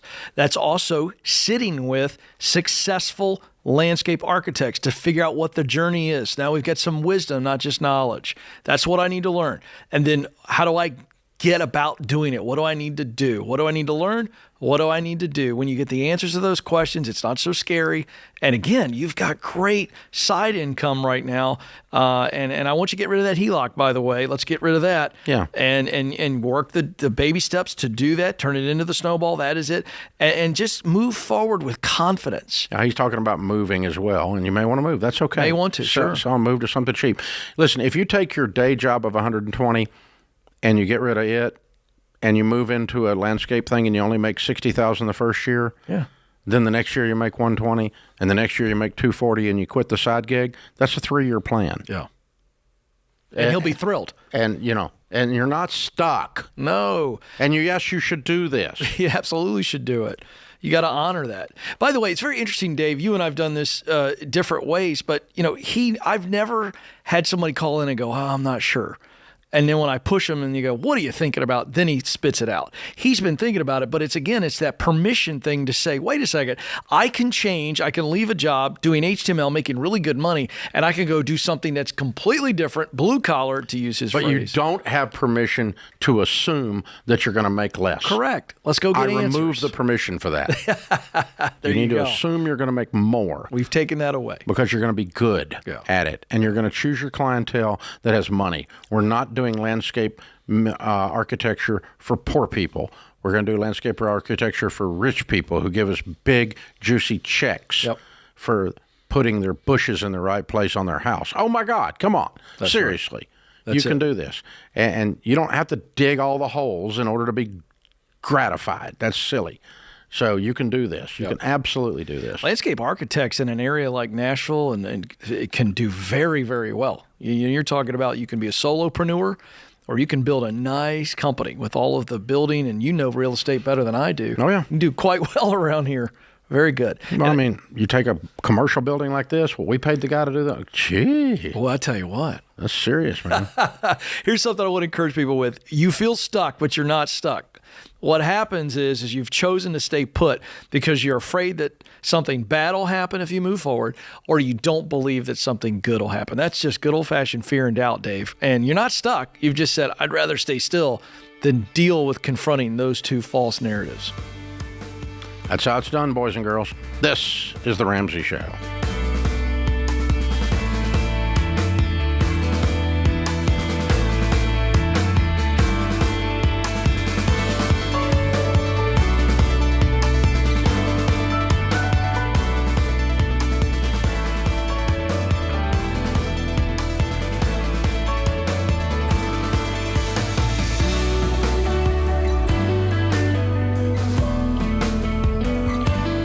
Dave here. You can find all of our shows with the Ramsey Network app on your smartphone. It's the only place to listen to the entire back catalog of episodes. Download the Ramsey Network app in your favorite app store today.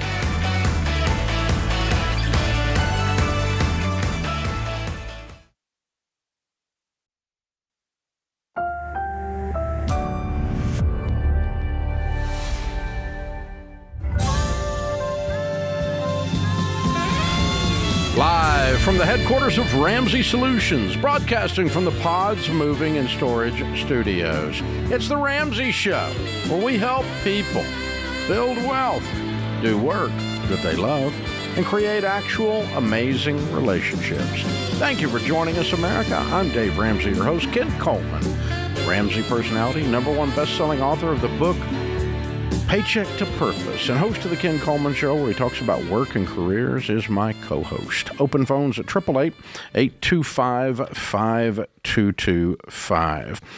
Email comes across, or this article comes across our producer's desk, and he said we need to make a comment or two on this. The Bloomberg survey of 1,000 of the top 10% of U.S. earners turns heads this week because a quarter of the respondents, all making $175,000 a year, identified as either very poor or getting by but things are tight.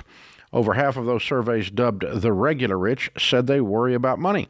The objectively wealthy grappling with being subjectively poor provides quite the snapshot of this moment in American history. It captures how the increased cost of everything, from cars to tuition to groceries, makes it harder to build wealth. How rising generations are failing to attain their parents' financial security, and how social media impacts perception, fueling lifestyle comparisons while making the ultra-wealthy class more visible. But even for the comfortable, the goalposts keep moving. There are always the Joneses to keep up with. Take the latest trend on super yachts, for instance. Don't have your own submersible on board? Well, you're practically a peasant. This is gobbledygook. This is nonsense. The objective, wealthy, grappling has pointed out that the increased cost of everything is the problem. There's no mention in here of rising credit card debt. There's no mention of what the average car payment is. This is highlighting we have more and more people who just aren't willing to be patient.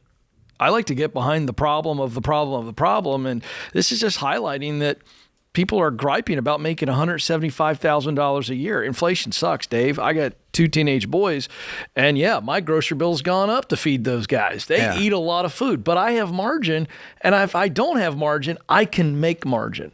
This kind of stuff makes me so angry. Dave-onomics inside my household trumps Bidenomics, of course, outside my household. I like that. I can control what's inside my walls enough to where if Biden screws up the economy, hint, then I can still be okay. Hint, right? Yeah. So, no, we're not going to increase. The increased cost of everything did not make $175,000 people feel poor.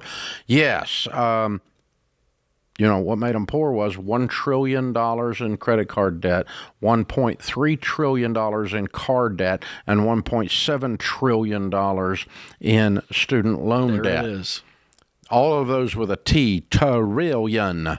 Count that with me, boys and girls. That's a lot. So, yeah, they're so far in debt they can't breathe. And then, yes, they're comparing themselves to people on social media. And comparison is, Rachel Cruz says this is a great line. Yep. In her book, Love Your Life, Not Theirs. Comparison is the thief of joy. That's right. And that's what we're talking about here. That's exactly right. So social media made these rich, whiny brats who can't seem to manage the person in their mirror, comparing themselves on Instagram to other rich, whiny brats, sizzle reel, best of picture, is causing them to feel like they don't have any money. Yeah. That's what it is. Oh, yeah. So getting by on $175,000 a year. It's a case study every day on the show. We help people get through that. The book Baby Steps Millionaires, where we talk about all the people that became millionaires. One of the things I had to point out in that book, because we run into it so much, I did an entire chapter on this. $1 million net worth is not a billion. No. $1 million is not a billion. So let me help you with this. Billionaires have private jets. Millionaires do not. Billionaires have 4 houses. Millionaires have 1. Billionaires have 7 cars, including a Lamborghini. Millionaires have a used pickup. Yep. That's correct. Okay, so people think, well, when I get to $1 million, I'm going to be flying private like somebody on an MTV thing, right? Is MTV even still open? And it's a good question. Is it still on the air? Apparently, it's still on the air. Still on the air. Still on the air, but I doubt there's much music on it anymore. There's 4 people on it now. It's kind of gone the way of CMT. It just buried itself. Yeah. Okay, but anyway, they So anyway, you know, when you see the rich and the glamorous and the famous, what you're seeing are billionaires, not millionaires. And so to compare yourself as a millionaire, which is wealthy, there's only about 14 million millionaires in the United States. That's all. And to compare yourself with a billionaire as a millionaire and thereby declare yourself feeling poor, well, it's you know, of course. So that comparison is the thief of joy. You're right, Ken.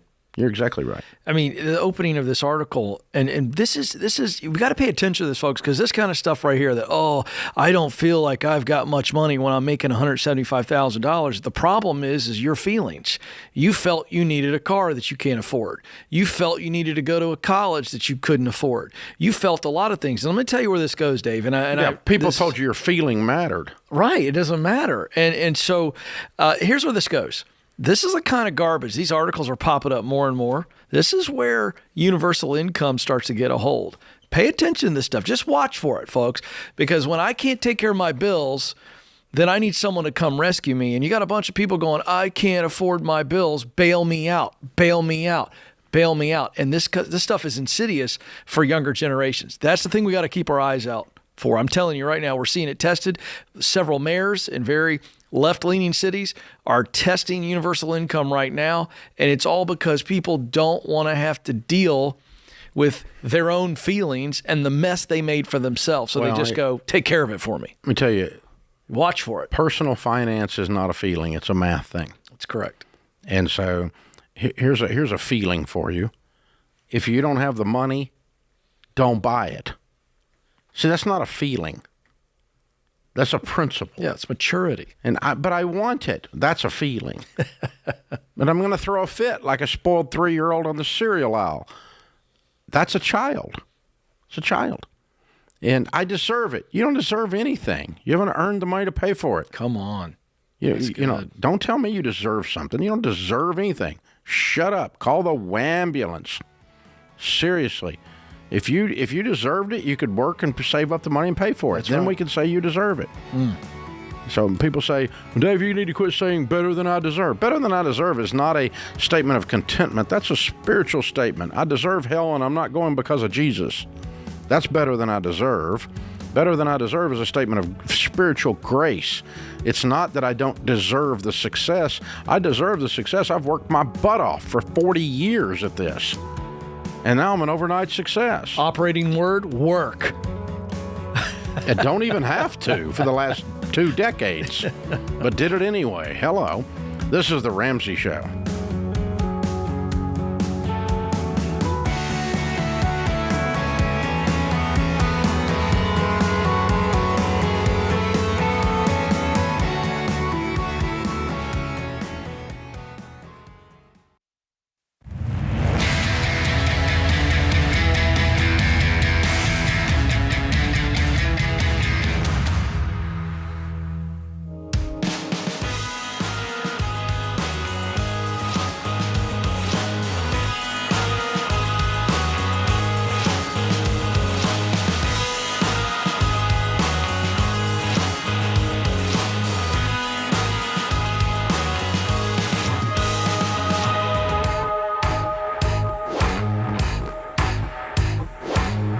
Ken Coleman, Ramsey Personality, is my co-host today. Thank you for joining us. Hey, guys, if you're enjoying the show, you can help us by subscribing, clicking the subscribe button, the follow button, leaving a 5-star review. Click the share button, click the like button, share a link, tell somebody where you're listening. Spread the word for us, boys and girls. It helps. We really would appreciate it. We know that is happening because we keep showing up in the top 10 or 12 of all podcasts in the entire world, now with 1.5 billion downloads. Thank you. Thank you very, very much. We appreciate you. We appreciate the number of you listening on Talk Radio and all the other venues that are out there. We appreciate you. Open phones at 888-825-5225. Catherine is in Washington, D.C. Hi, Catherine. How are you? I'm doing well. How are you guys doing? Better than we deserve. What's up? I'm calling in today to just get your advice on our student loan situation. So my fiance and I, we have about, I'd say $55,000 in student loan debt. And we paid that down significantly. We had over $100,000. But we just purchased a house, and we had been saving, towards that goal. And we're just kind of reframing things now. We had saved enough to put 20% down and get ourselves sort of in better position, with no PMI. But we bought at just the wrong time. It was right when the interest rates went from like 5% to 7%. And so we're paying about $400 more than we had planned to a month on our mortgage. So we do have savings left over from what we had sort of been saving up. And it's just sort of a question of like, do we dump that money straight into the student loans, or do we have some work that needs to be done on the house? And we're just trying to figure out like, what's the best course of action moving forward? When are you getting married? Well, we kind of put everything on hold because of, saving for the house and didn't want to. What is everything? That just like the plan for the wedding. Mm-hmm. Okay. Because there's not a until you're married. We don't have a student loan. You got a student loan. He's got a student loan. You have a partnership on a house with no partnership agreement, which is really unbelievably dangerous. You've gotten yourself into some real scary territory here. So you've combined everything, and you have no method for managing it because you're not legally combined. Does that make sense? It does, yeah. If he dies, you're screwed.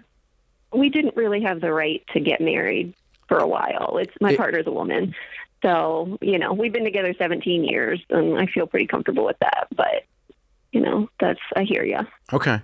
It's just, you need a if you're not going to get married, you need a detailed partnership agreement. Yeah, we do have some in place, which is great. And okay, because I don't want one of you dying and the other one being left in a mess. Yeah. No, I hear you. We tried to. Okay, so how much is in savings? How much is in savings? So we have $25,000 in savings. And you have $55,000 in student loan debt. Yeah. And what's your household income? About $120,000. Okay.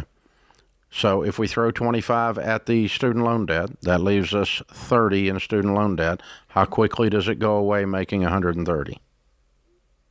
Yeah, it goes a little bit more quickly. I'm asking you, literally, how fast do you pay it off, making 130? You only owe 30,000. Is that your only debt, other than the house? That is our only debt. Yep. We don't have any car payments. We don't have, we tried to make some smart decisions there. If you guys will commit to leaning into this and knocking off that other 30 really fast, I'd throw the 25 at it today. Yeah, I guess I just was nervous because our mortgage is just more than we had initially intended just because of the interest rate. So we are. If your mortgage is so much that you have to use savings to supplement it, you need to sell the house. We don't. Okay, then use the savings and get your student loan debt gone. Okay. You don't need the nerves are if you need to use your savings to cover your mortgage, you need to sell the house if the nerves are that bad. Otherwise, you need to not have the nerves and let's get this done. Right. Yeah. Yeah. That's what I would do. I would throw the $25,000 at it, or I'd sell the house. One of the two, but I don't think you're going to sell the house. So let's throw the 25 at it, and let's take the 30,000 and get it knocked out, in under a year. Put $3,000 a month on it and be done in 10 months. That's the way we look at things around here. Hope that helps you. Thanks for calling in. William's with us in Ontario, Canada. Hi, William. How are you? Great. How are you doing? Better than I deserve. What's up? Good to hear. My wife and I are 27, and we'd really like to do more farming. Access to land is obviously a huge hurdle. So my mom is set to inherit 100 acres in, it probably could be 10 or 20 years, we don't know. But since my dad passed away last year, she's been kind of just crop sharing it with with my uncles. And we're wondering if it makes sense for us to kind of do a renting situation from her. That's what your uncles are doing. They're renting it on a crop share basis, right? Yeah, but we want to do a different type of farming where we would be putting a lot more fencing in, planting trees and ponds and that kind of thing. And we would want to live on site to do that. So there's a farmhouse there. So my mom's open to doing that, but we're worried that we wouldn't have any ownership. Yeah, I would be too. Yeah. You don't go greatly improve the property when you're the tenant. Right. So, it's access to land is so hard. So it seems like there's all this land that we could use, but it's so far away in terms of inherit it. In terms of what? We could inherit it, after my mom would be gone. What's this 100 acres worth? Probably. Try again. You broke up. About $2 million or so. Okay, let me help you with this. When you're 27 years old and you're broke, you don't get to buy a $2 million business. No, we were thinking of just buying a smaller parcel somewhere else that wouldn't be attached to my mom's at all, and wondering if that's a better way to do it. How many brothers and sisters have you got? One brother. Okay. Why don't we go ahead and work out the estate plan, and your mom deeds you part of this? Already? Okay. Doesn't she own it now? No. So my grandmother still owns it, so my mom won't inherit it for another 10 or 15. Oh, yeah. So, okay. So this property is it's off limits. Yeah. For now. Unless your grandmother wants to give it to you. But your uncles are farming it, so she's not going to give it to you. She's going to give... Wait a minute, it's 100 acres, and your uncles and your mom. So why is your mom getting all of it in 20 years? Or 100 is just her portion?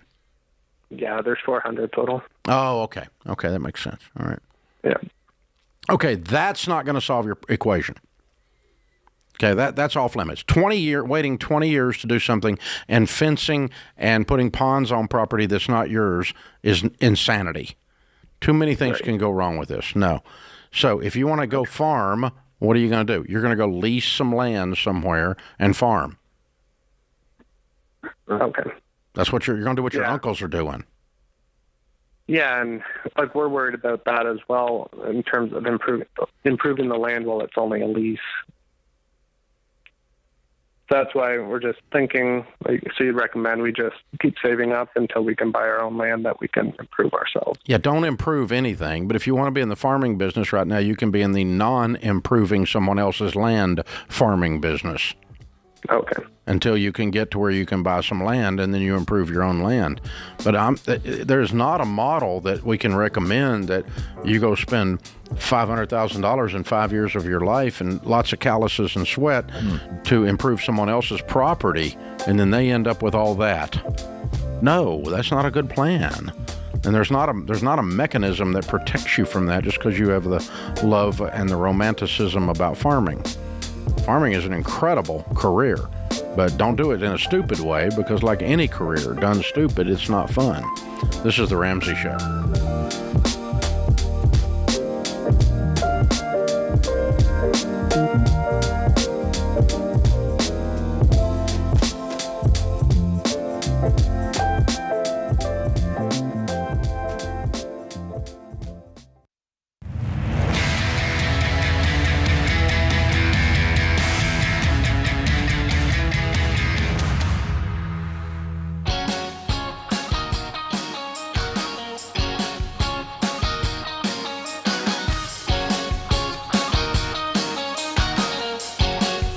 Ken Coleman, Ramsey personality, is my co-host. Marie is with us on the debt-free stage right here in the lobby of Ramsey Solutions. Hi, Marie. How are you?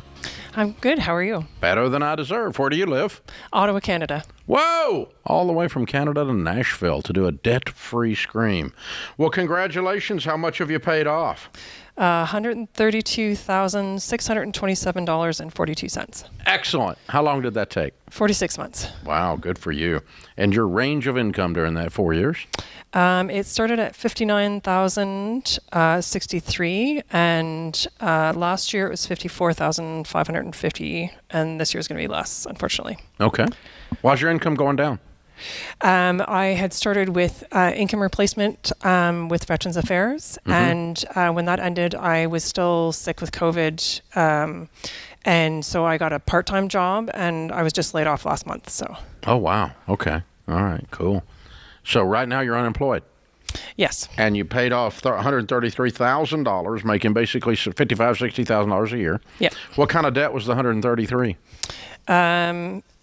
It was cell phone, therapy, overdraft, personal loan, school, government loan, credit cards, retirement loan for school, which is allowed in Canada, and a student line of credit.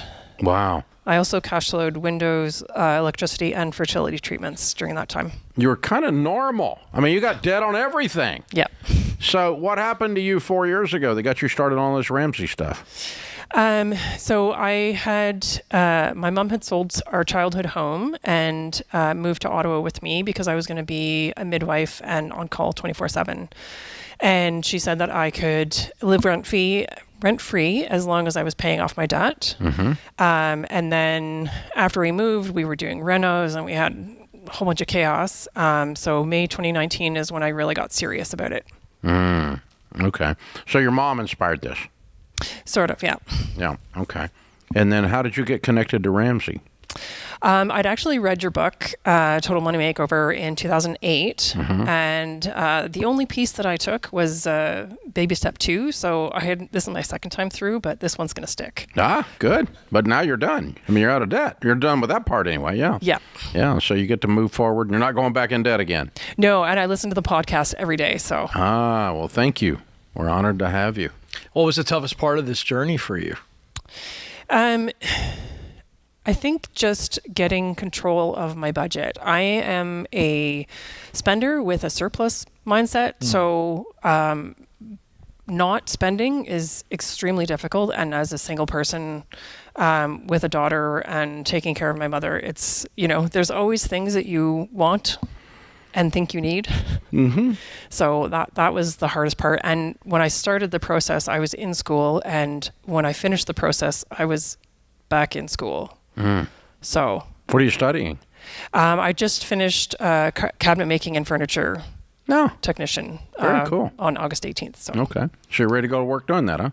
Yes. Very good. Proud of you. Very cool. Sounds like you've been through a lot of transformation. Yes. Been a wild 4 years. Yeah. Wow. Well, good for you. Congratulations. Thank you. How's it feel to be completely free? It is amazing. How old are you? 44. Have you ever been debt-free in your adult life? Yeah, I actually, when I transferred to the full-time military, I was debt-free. I had been working for 10, 15 years, and then my income almost tripled. And I went, woohoo, there are no limits. I'm a spender. Okay, Yeah. I got you. Okay, so that's the fall off the wagon part you don't want to do again. No, never. Yeah, gotcha. Okay, I'm with you. Well done. Okay, 4 years, 46 months, you pay off $133,000, making $55,000 to $60,000, right? That's pretty impressive. What do you tell people the key to getting out of debt is? The biggest thing, I think, is never giving up. I mean, no matter how slowly you're moving forward, you're moving forward. And, good line. No matter how long it took me, I knew that it was going to end. Yeah. Way to go. Way to go. I'm proud of you. Thank you. Good work. I bet your mom's proud of you. Yes. Yeah. This is something she likes for you. She's happy for you. Yeah, that's good. Good for you. Well played, well played, well played. Excellent, excellent work. All right, and you brought your daughter with you, right? Yes. And how old is she? She is 7. Oh, okay. And what is her name? Cecilia. Ah, very good. All right, we've got a copy of the Baby Steps Millionaires book because you are on your way to do that. And, of course, a Total Money Makeover book as well, and a Financial Peace University membership for you to sign up. All of that is the Live and Give bundle. You'll live some of it. You'll give some of it. We're so proud of you guys. Well done. Thank you. Very, very well done. All right, it's Marie and Cecilia from Canada. $133,000 paid off in 46 months, making 59 to 54. Count it down. Let's hear a debt-free scream. 3, 2, 1. I'm debt free! Yeah! Well done, well done. Oh, man, that was excellent. Great job, kiddo. Very cool. Margot is in New Hampshire. Hey, Margot, welcome to the Ramsey Show. Thank you very, very much for taking my call. Sure. What's up? Well, my husband and I have term life policies for our life insurance, and we are 12 years in. We've been paying $182 a month, and our situation from when we entered into this to now is very different. So we're just wondering if we should stop paying the payout now. Well, term life insurance is to replace his income to make sure you're okay if he dies. Yes, so he is retiring within a year. No, but are you okay if he dies? Emotionally, no. No, I'm not talking about that. Financially, yes. So what's your net worth? Well, all in with our house, our retirement, probably about 1.6 million. Okay. And house is paid for? Yes. Kids are grown and gone? No kids. Okay. So if he dies, you got 1.6 million. You got to figure this out. And you're how old? I am 53. Okay. I think you'll be fine, don't you? I think I'll be fine. I think we're both healthy, and we try to live a healthy Same lifestyle. thing in reverse, right? If you die financially, after he quits crying, he'll be okay, right? Yes. Okay. He'll be better off quicker than I will. Okay. But, I mean, he's got 1.6 million too, right? Yes. Yeah. Yes. And the house is worth how much? The house is about at least $650,000. Okay. So if you got $1 million, and if it generates 10%, that's $100,000 a year. If it generates 8%, or if it generates 12 and you left 4 in there for inflation, then that would be you pulled off 8 as an example. That'd be $80,000. So you can live on $60,000, $70,000, $80,000 a year, right? Yes, we can. We have no debt. I do have 2 horses, which is very expensive, but one of them is $25,000. So unfortunately, I'll have one at some point. Yeah. Can you live on $60,000 to $80,000 to $90,000 a year? Absolutely. Okay. Then you're self-insured, and you don't need life insurance unless you just want it. Okay, so basically, it's okay to not pay the rest of the 18 years and just take the payout now. Well, there's not a payout on term life insurance. Well, maybe it's not term then, because they say that we do get a payout. Well, then I definitely would cancel that crap. Okay. Yeah, it's garbage insurance. Then you've got whole life insurance. You don't have term. Okay. Yeah. It sounded expensive, so I'm not surprised. I don't know what the coverage amount is, but yeah. I think we got your answer. You're self-insured. This is The Ramsey Show.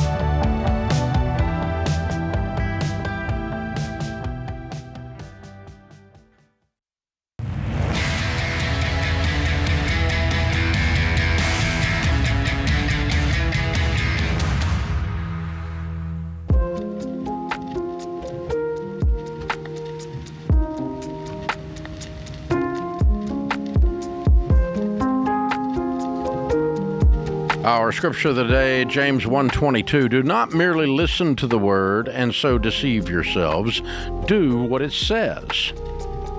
Vince Lombardi says, it is time for us all to stand and cheer for the doer, the achiever, the one who recognizes the challenges and does something about it. Yes. There we go.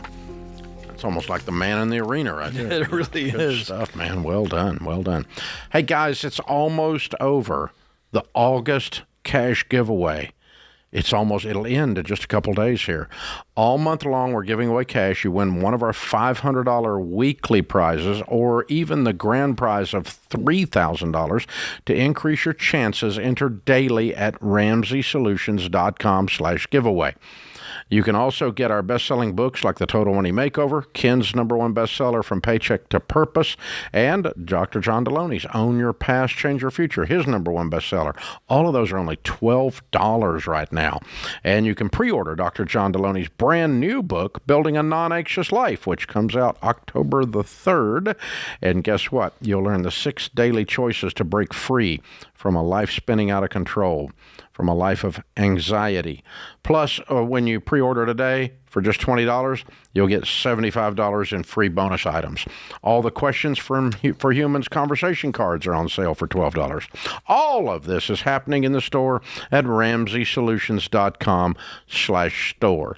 And, of course, to sign up for the free money, RamseySolutions.com/giveaway, and there is no purchase necessary, must be 18. Max is in Missouri. Hi, Max. Welcome to the Ramsey Show. Hey, how's it going, guys? Better than we deserve, brother. What's up? Hey, so my wife and I are currently in baby step number 2, and I am a self-employed flooring installer. So we kind of just need some advice on maybe the emergency fund, or what can we save for during winter time when my work gets kind of slow, and January, February, slow months, and income is lower. What can we do, or what advice do you have so that when those months come, we can still be paying off debt? Okay, you're installing floors on the interior of construction, right? Correct, like carpet, hardwood, laminate. So why does that stop in the winter? It usually just gets slow. Like I'll have a week or two when every other day, I won't have a job, and kind of we're just nervous on, this coming next season, what we can do to be prepared for that. Okay, have you got only one supplier of jobs? I mean, one vendor you work for? Mainly, yes. I work for one shop, but I also have a couple builders that, keep me busy also. But, mainly I work through one shop. Yeah, this is not a I need more savings problem. This is a business problem. You need more business so you don't have dead spots. I want you to be covered up and backlogged and people waiting in line to get you to install their floors. So you don't have these gaps. They shouldn't be gaps. You should be covered up all the time, except when you don't want to work because it's Christmas or something. Yeah. Yeah, you need more sources. And if you can't figure out the sources, which you should be able to, you should be working like a dog right now to get that income on an average across. You have a couple of ways to do this, but more options is the answer here. It's not about savings. And I also say, I'll bet you have some other trade skill that you could bring to the table if for some reason, and again, I don't think this is the case, but if for some reason you weren't able to get more flooring jobs, there's some other skill sets that you have where in the trades you should be busier than you could possibly be. Yeah. I mean, grass cutting slows down in the winter, but installing carpet inside where things are like warm and stuff, it doesn't, building business doesn't stop in November, December, January. I'll tell you an idea, Max, that I've got. I got a good friend who is running a business in the Atlanta area, Dave. He just got into it. And it's these remediation companies, when there's a mold remediation. Yeah, there's a flood or something has happened, frozen pipes. Okay. So they come in and they do all the cleanup of the water. Yeah. But they've got relationships with contractors to come in and actually do the fixing work. Yeah. He needs to be making friends with people that are in that business saying, hey, you need a good flooring contractor? I'm your guy. Yeah, when it's frozen pipes in the winter. That's what I'm saying. That could be your backfill. Okay, I'll go with that. He's as busy as he can be right now. Yeah, and he's looking for good contractors that he can rely on. He was griping at me on the golf course. I can't find good contractors that'll come out and fix floors. So I'm just throwing that out there to Max. That's where we go get more opportunity. Daryl is in Phoenix. Hi, Daryl. Welcome to the Ramsey Show. Actually, sir, my name is Darnell. Oh, I misread it. I apologize. Austin actually typed it incorrect. I screwed up. Sorry, Darnell. What's up? That's okay, sir. That's very common. Well, first of all, thank you for having me, Mr. Ramsey. I actually met Dr. John Deloney down in Dallas. Actually, I reeked of tobacco and alcohol when I met him, but he was at a book signing at Barnes and Nobles in Dallas. But let me get to my question. So I'm trying to figure out a way to help my sister. My sister, her car went out. She has a car note on it. She owes $12,000 on that car. Mm-hmm. She also has student loan debt of $20,000. Mm-hmm. And her income is $3,200 a month. Now, her living expenses, she lives with her mother. We have different moms, but she lives with her mother. Her living expenses, housing and utilities is $600 a month, food $400, clothing, personal care $100. Mm-hmm. Right now, she doesn't have transportation. She was sharing her mom's car, but her mom's car also went out now. What's wrong with the $12,000 car? The engine seized up. She blew the engine. Yes, sir. Or at least that's what it sounds like. Oh, wait a minute. It sounds like. So she's not taking it to a mechanic? No, she did. She told me the mechanic told her that the engine seized up. The thing is, she lives in Alabama. I live in Arizona. She lives in Alabama. Okay, I mean, I need to know what seized up means, because you mean she blew the engine is what it sounds like. Okay. So it's a major repair, you think? Yes, sir. She gave me a quote of it's going to cost her about $9,000. Yeah. Now I came up with three options. Okay. I got a truck I can loan her. Mm-hmm. I ain't gonna lie, I'm gonna have to put some money into it, but I can loan her the truck. The only thing is the truck got about 300,000 miles on it. It's old. Now it runs though. Yes, sir. As opposed to her car, which doesn't run. Okay, yes, what's sir. the second option? Second option, it's going to take me like, I want to say about 6 months, but I can give her the money to put a new engine in her car. Third option. Third option is she pauses. She's on baby step number 2 right now. Mm-hmm. She could pause the baby steps and save money for her car. Okay. Right now she's under pressure. Fourth option is you loan her your truck. You guys all scratch some money together, and you buy a used engine from a junkyard, and you have a friend down at the church do the engine installation, or an inexpensive mechanic do the engine installation, and we fix this car for $3,000 to $4,000, not $8,000. $8,000 is either a brand new engine or a rebuilt engine. She can't afford that in a $12,000 car. Yes, sir. You don't spend $8,000 on a $12,000 car. Yes, sir. So loan her my truck and scratch together the money, put an engine in her car, then take your truck back. A used engine in her car. An engine with 30,000 miles on it in a car that was totaled that's sitting in the junkyard. And it'll be not a tenth, but it'll be 25% of the cost. And that, because you just don't put a brand new engine in a 12,000 mile car or $12,000 car. Doesn't make sense at all. Hey, man, thanks for the call. Ken Coleman, good show today. Thank you, sir. Guys in the booth, great work. The booth dudes pulling off yet another great program. I'm Dave Ramsey, your host. We'll be back with you before you know it. In the meantime, remember, there's ultimately only one way to financial peace, and that's to walk daily with the Prince of Peace, Christ Jesus. Hey, it's Ken. If you like what you heard in this episode and want to know more about getting started on the Ramsey baby steps, go to RamseySolutions.com and click on the Get Started button. We'll help you figure out the best next step for you based on your specific situation. Again, that's RamseySolutions.com and click Get Started.